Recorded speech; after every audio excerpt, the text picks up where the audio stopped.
What's up, everyone? It's a Knife Saw here, and today I'm gonna be doing a review on Worksharp's first go at a whetstone, and I'm really interested because I like Worksharp as a brand. I believe they make good sharpeners, so I'm interested in see what this one is like and what you guys think about it. So what does this whetstone include? Well, this has two angle guides, 15 degrees and 17 degrees.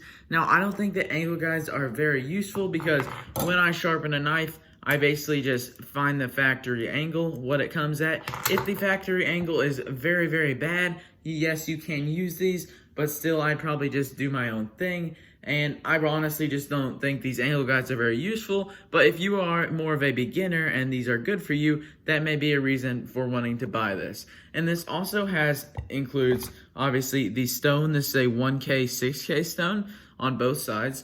And this has a water control base, which I think is really cool and gave me an incentive to buy this. But basically what it is it has this rubber mat and it has some texture here, and it really keeps the stone still, and I like that. And this part under it, it also holds the water for you, and so you make less of a mess. And it also, if you have a lot of water in this water controlled base, it can help soak the whetstone, help soak one side of the stone while you're sharpening the other. So that's also a cool thing, and I think that is a good thing for buying it. And this is only a $35 stone, and that's also really cool. I believe I might have even gotten it on Amazon for less than that, and so it's a really cheap budget stone, and maybe you could save yourself the money buying this stone instead of spending a lot of money on multiple different stones and multiple different grits, but we'll just have to find out. So I just want to say real quick that this will not be a sharpening tutorial with this whetstone. This is just a very basic whetstone, almost like every other one out there, except it's double-sided, and some of them are just one grit and some of them are double-sided like this one. But anyway, I am not going to do a tutorial on this because there are way better ones already out there on YouTube, and just honestly just look up how to freehand sharpen or how to freehand sharpen on a whetstone, and you will definitely get hundreds of results from great YouTubers who are better sharpeners than me. And so I would suggest you do that. If you're just looking to see if you should get this stone, this is where I think this video will shine. But anyway, what do I like about this stone? I like a lot of things, but the main things are just what it does. It sharpens great. It produces very good results. As you guys can see, this is the knife. This is actually the first knife that I've sharpened. I've probably sharpened 6 or 7 knives with this, and it is a glossy finish on here. It is not a mirror polish, so if you're looking for that, this stone does not do it, but it is a very glossy finish, and I think that is good. I do not care about mirror polish finishes, and so I will just show you guys how this looks. Here's a piece of computer paper, and I'll try and keep this on camera. I'm at a bit of a weird camera angle here because I'm sharpening, but this can S-cut through paper, especially when I'm not on camera.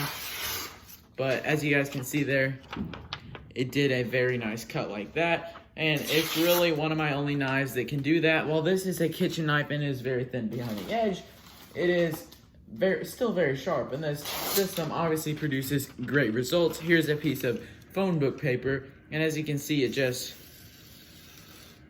I'll get that on camera.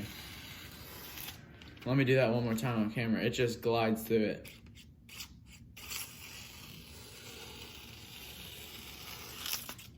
So as you guys saw there, I was kind of bouncing the knife on the paper, and you guys might just think, oh, maybe the knife's not all that sharp, but that's the thing about a 6K stone or a 1K, 6K. When you sharpen on the 6K, the apex is not very toothy. It is a very polished apex.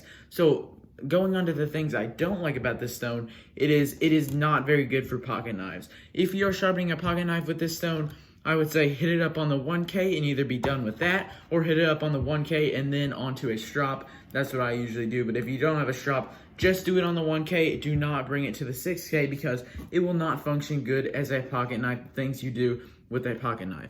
I sharpened this one on the 1K, 6K, or on the 6K at least, and this is just my practice sharpening knife. But anyway, it is a very sharp edge, and it performs great when just slicing paper. But let's say you're going to cut a zip tie with a pocket knife, and you put the pocket knife in there and you try and cut, and it's just going to slip off and slip off. But if you have a toothy edge, it will be able to grip into the zip tie and basically just rip it. Think of it as like a serrated blade, but those serrations are just microscopic, and so you have a very toothy edge, and it'll be able to perform a lot better. And even though it might not look as sharp, and you won't be posting Instagram pictures of you just shaving or hair whittling or just whittling hair or just like cutting paper like that. It won't be anything like that, but it'll be what you need for a pocket knife. Now for a kitchen knife, I think that is good. But another thing that I don't like about this is the soaking time of it. It is just, honestly, it's a soaking whetstone. So it'll take 10 to 15 minutes to soak each time you do it. And while that might not seem like a lot, and if you're in the mood to sharpen and you like sharpening, that might be good for you. It is just a little bit too much when you are either rushed or you just are impatient like me a lot of times. But anyway, you kind of got to leave it soaking. I just kind of keep a tub of water here. It's probably got, yeah, it's got a bunch of gross metal shavings in it. But you just leave it soaking there until all the air bubbles go away, and then you're ready to sharpen. If the knife has been unsoaked for like 48 hours, it takes a while to soak again. But let's say you're sharpening the same day you sharpened before, it should only take like 5 to 7 minutes. And so that's a nice thing, but it is not very good as a splash and go, or it is not a splash and go stone at all. So let's say you're a chef and you don't want to drop all this money on very expensive whetstones. I'm sorry, but this stone might not be for you, because if you're trying to sharpen your knives like right before work and you're rushed on time or something, yeah, this is gonna take a while, and it might not give you the results you need if you don't let it soak for the amount of the proper time. So for reapplying water on the stone, I basically just wait for it to get dry, wait till when I'm sharpening, when I don't see water kind of moving around. So when I don't see water moving around on this stone, I will just reapply. I use a little spray bottle here, just spray a little bit on there, get it so the water is kind of standing, but I don't really just soak it in a ton of water. It's not really that big of a deal if you don't have a spray bottle. You can get an old plastic water bottle, poke a hole in the lid, and then just squeeze it and spray the water on there. Or if you have the tub of water that you soaked it in right next to you, what I like to do is just stick my hand in there, get some on the palm of my hand, and rub it like that. That works completely fine too, but when you rub it on the palm of your hand, it usually splashes water everywhere, so it's kind of ruining the point of having a good water controlled base.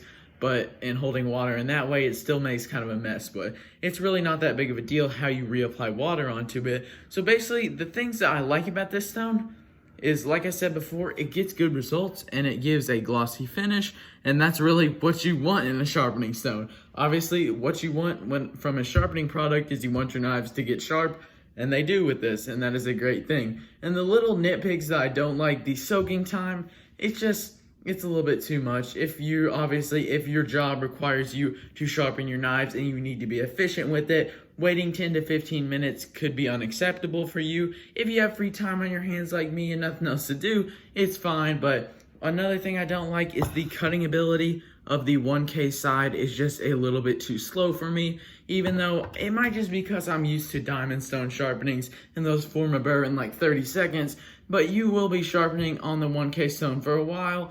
And it's just, if you have major edge damage, like major chips in your edge or something along those lines, it's honestly not very good for that. But I don't think that this stone could be your one stone for the rest of your life. And so plain and simple, that's just it. And my last complaint is the 6K side is just way too fine for pocket knives. Even though it might look good in your Instagram pictures, I don't think it's worth it. So one reason why I think this stone was a bit of a risk of Worksharp is they like to push versatility a lot. It's just kind of their thing. For example, I'll just show you with this one. So this thing comes with 2 different ankle guides. It comes with a system basically where, let me get this unlocked, basically a pivot response system where this stone can bend back and forth based on if you have like a curved blade like this, or like a curved blade like this, or a recurve, maybe something like that. But I honestly just sharpen freehand with it locked out like that. But anyway, these stones are very versatile, and that's what Worksharp likes to do.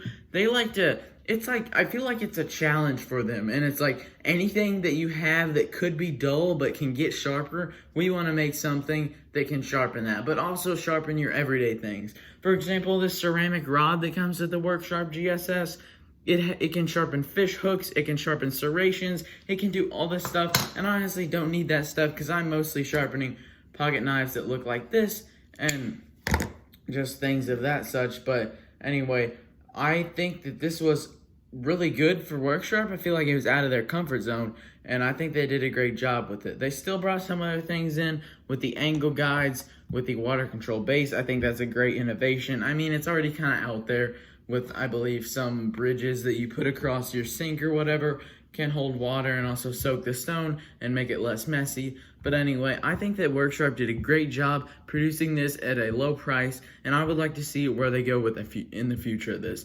Maybe they'll produce some lower grit whetstones to sharpen to be able to get out chips. Maybe they'll go even higher. Maybe they'll just do single ones. Maybe they'll do double stack like these, but I don't really know. But thanks for watching this video. Don't forget to like the video and subscribe if you're new, and I'll see you guys in the next one.